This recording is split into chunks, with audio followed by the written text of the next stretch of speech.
For part 2 of our first interview, Dr. Stephen Lindheim chats with Dr. Victor Gomel. Sit back, grab a cup of coffee, and enjoy what we think are valuable lessons about our history, sparking innovation, and newer surgical applications of reproductive surgery.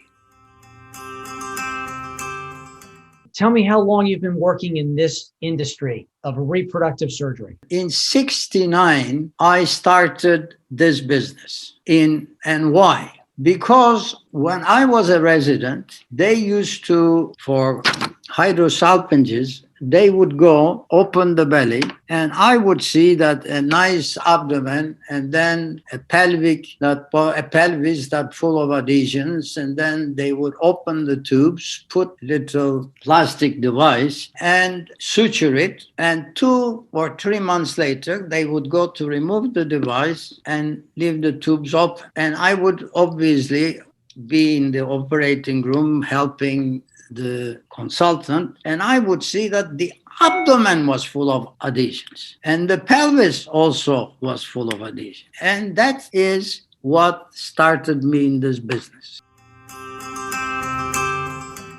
I want to know who was an inspirational leader in your career, who inspired you to what you do. Look, my inspirational leaders initially were the German professors that I had in the Faculty of Medicine. Where? Tell me their names. In Turkey, there was one of them was the physics professor Karl Zuber. Then there was another one, Kurt Kosvik, and there was Frank. Frank was a very unusual man.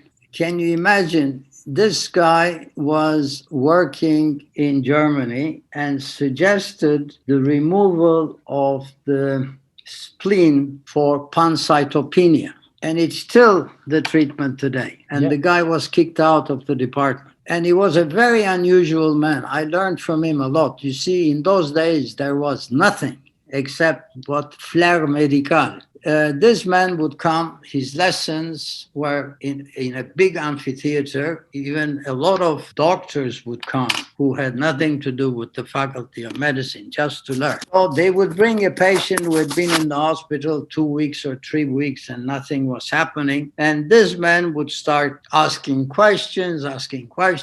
And from some little red, whatever they call it, he would go and make a diagnosis. And that was an inspiration too. And believe it or not, because I learned this, we had a patient in my first year that in Montreal during my rotating internship. When I was in medicine, there was a fellow who was a little OT and brought a young lady with a diagnosis of tuberculosis, and that was, I was the intern on that side, and I would see her twice a day and so on. And then I started doing intake and outputs and so on and so forth. And I wrote in the chart that this was chronic glomerulonephritis. And then the guy looked at that and wrote, he says, the audacity of this young intern, Then I had to prepare that case to give it because she was in the hospital for three weeks or more. And after the consultant wrote that, whenever he came, I disappeared. And then I took 3 black boards. I put all the data with different chalks. I covered them. And when I started, I gave how the patient came. I opened the first board, took the papers off, and etc. till the end. And obviously, because of that, the head of medicine, who was also the head of medicine at the Royal Victoria, the University Hospital, one evening he came there and he started talking to me and asked me, do you have a enabling certificate? I said, sir, what is enabling certificate? He says, don't you want to write your exams? Yeah, of course. So he says, go and see my secretary and take an appointment and come and see me, bring your document. So I asked the boys, obviously. He said, what is, and he says it's very difficult to get. And, Quebec requires this, Ontario requires this. So I went to his office. He looked at my stuff. He took the phone. He was from Newfoundland. And believe it or not, the professor whom I met in Vancouver was also from Newfoundland. He takes the phone. I don't know what the name was he phones the College of Physicians and Surgeons in Newfoundland. He says, I have a young man here. I will send you his documents and, provide him with an enabling certificate. That's how I got my enabling certificate. And you can see how much I learned from those people. What have you learned in your career's work? I learned that you have to believe in you. You have to work until you succeed. I like that. So let me ask Nobody believed when I started. You see, I started in 1969. I had gone to Palmer. I learned how to do laparoscopy. I started laparoscopy, and I told you, I think before, that I had to go to the head of anesthesia to get permission to create an insufflator. I sent you the insufflator photo. So I had for 2 years this man who was doing a research with me, and he knew more than anybody else what was happening. And because of this, surgeons started you see, I started in 69. In 71 September, Kurt Scholin was coming to Vancouver. I did a hands-on workshop on laparoscopy. We gave lectures 2 or 3 hours in the morning, and the rest of the time we operated patients. And when I started laparoscopy, people would open the door of the OR and mock me. With the chief of anesthesia there, can't you examine the patient? And very soon I understood that this was a surgical access. And having a senior man like him with me, I could do slowly surgical operations. And in 72, we did an ectopic. And my own professor, who had never come to see a laparoscopy, imagine I could kill a patient in his department, but he didn't. I don't know why. And he tells me, you will kill a woman in this department. If you do another one, I had to fire you. And he was a nice man, soft-spoken. He didn't have vision. I don't know why he would tell me that, but I didn't stop. Obviously, somebody told him.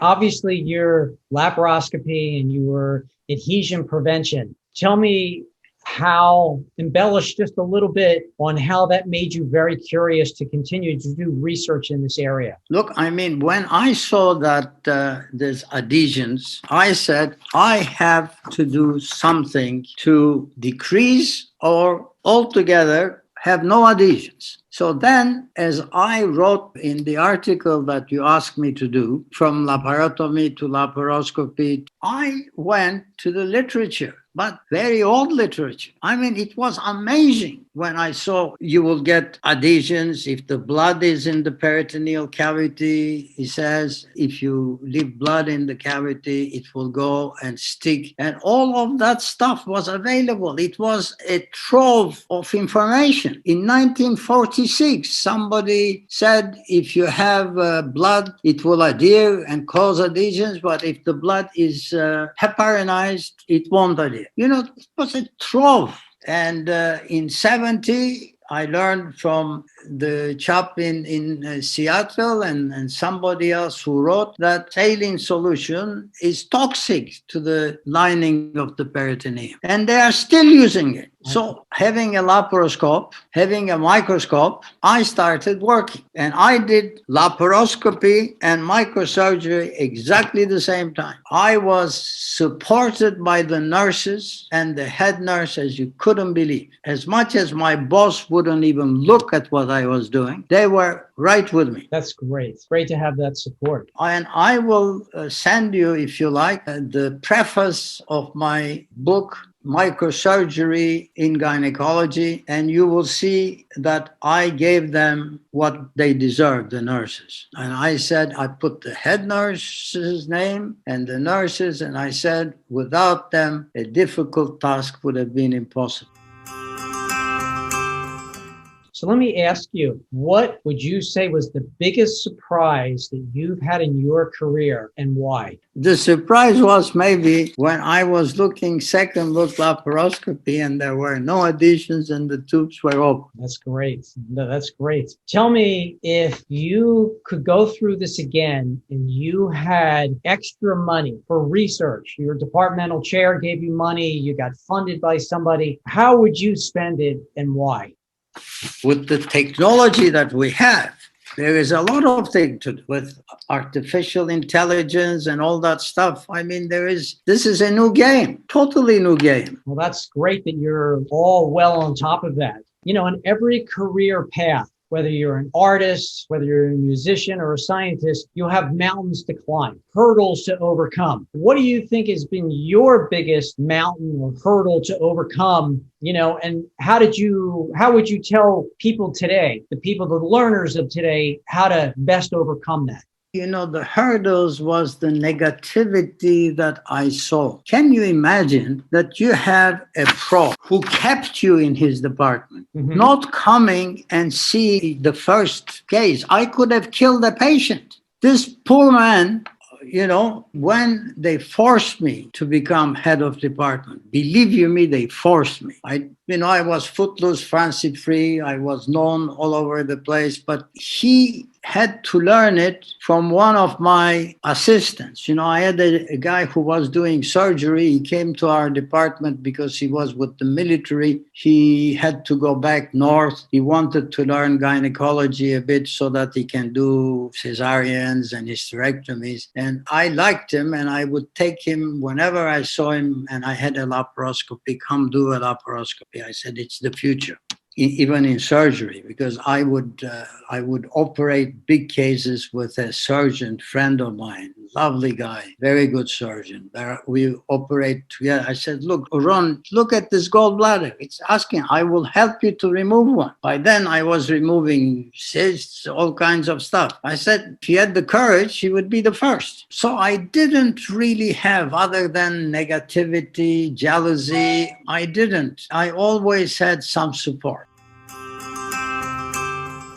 As you every morning sip on your coffee, your whiskey, whatever you do, or during a lunch break, do you still browse the latest articles pertaining to? No, I never mix that. Never mix that. Good. I never mix food with, the only time I read when I have a lunch is like I was in Paris, COVID. I would find a nice place in the sun or in the shade, away from the others. I would have my book, but it wasn't a medical book, and I would read it. You see, I have as much, but medicine is medicine, eating is eating, research is research for me. You have a question here for me. Let me ask the questions if that's okay. How do you still try to learn and stay on top of things? Oh, yeah. So what? Oh, yeah. Of course, you're going to tell me Fertility, Sterility is your favorite journal, right? Look, I mean, fertility, sterility, if you see, most of my papers are in fertility, sterility. That's great. That's great. I mean, look, and they treated me so well. That's I was on the board for 3 years and then I was the journal used to be published by the society in those days. The society published it, and I was the head of the journal committee. So the journal committee then the guy was getting $15,000. And when I saw how much work he put, his name just escapes me. Lovely, lovely man. He was the editor very long time. That's in the 70s. Can you find the name? Absolutely. Absolutely. Blanket. Yeah, I blanked it too. I double his salary. And in the department, I had a Wong machine, and we started really digitalizing things while I was there. And when I finished, the other thing I did is I was able to have SRS. It was the first thing that was up as a sub-society. And Celso Ramon, we made him the first president. Edward David, Dr. Kempers. Kempers, yeah, lovely man. And he was amazing. Fabulous. I have 3 questions sort of in closing here. And the first one is, how would you define success in general and success in your career? Success in general, the most important success is what you do with those individuals to whom you teach. Very, very important. I mean, my success as those whom I have trained and what they are doing. What would you want to tell the medical students, the residents, the fellows, the junior faculty today? What would you want them to know? I love to speak to young people. I love it. First of all, I tell them, unless it is your passion, get out. Because if what you do is your passion, is not toil. I haven't gotten a salary since I am 65, but I have done the same. Mm-hmm. The second thing I tell them, not to be just a technician. You see, when I got, for example, the honorary causa doctorate of science, I looked at everyone who got awarded, as many as I could read. They all talked about themselves. I said not a word and not more than 10 minutes. I told them about science. I told them that they'll have ideas. They'll go to their seniors. They'll tell them how it's not doable or why is it difficult, even their own peers. I said, never, ever take a no that has no logical or rational basis, scientific or rational basis. And told them about life. For example, I gave their quotation from the Israeli. Life is too short to be small. It's a big, big, big 7. And then I repeated this twice at the end. And I said at the end, look, there is a lot of wisdom in these 7 little words. Life is too short to be small. You know, things like this I speak with students. I'm writing that down because I love that quote. So life is too short to be small. Dr. Gomel, Victor is my name. Victor, you are a legend. You will always be a legend. What do you want to be remembered for? Look, I don't know. Whatever. I did it because I loved it, because I love people, because I love teaching. I love to see success. And you know, my father died at 99 years of age. He would tell my brother, he says, you know, nobody comes and visits me. One day, my brother couldn't keep his, he said, Dad, he says, where do you want them to come? From the south? You see, I am so lucky that every day somebody phones who is 20 years younger than me or 25 years younger than me. Well, yesterday, someone phoned and had nothing to do with medicine. He's asking, he has a problem with his son and so on, you know, asking advice. So, you see, I am a very lucky man. Well, I want you to know that I'm lucky that I've gotten to know you in the last couple of years, and you're helping me put together our views and reviews on reproductive surgery. And I wouldn't have had it any other way to not have you participate and impart your wisdom, and what you've done for the field has been legendary. And I sincerely appreciate you participating in today's interview. Look, Steve, you are a wonderful guy. You know, I sense that from our first correspondence. I am a funny guy. Those I love, I give everything. The people I don't love and I have to do business, I do business in a good manner, but they never come to have a drink with me or never come to my... Those I care for, I do. And this way, you diminish your stress, and you cannot live without people that you love. Right. So, I sensed who you were. And, I saw the way you talk, the way you teach. You're a good man. Thank you. I appreciate that. Not as good as you, but No. Look, you have time. Everybody does what they can or they want to do. Look, I would love the Congress would have been right here in Portland. I was really looking forward to that. But I am going to go to the next Congress just to see you and people like you whom I like their Sina and so on. Well, I mean, you can see the relationship I have with Sina. Absolutely. He's been a great mentor to me as well. He's a very good man. But again, he doesn't deal with anybody he doesn't like. Stephen, if you need anything more, I am always ready. And I will tell you something else. I would love if every so often we can have a Zoom just to say hello.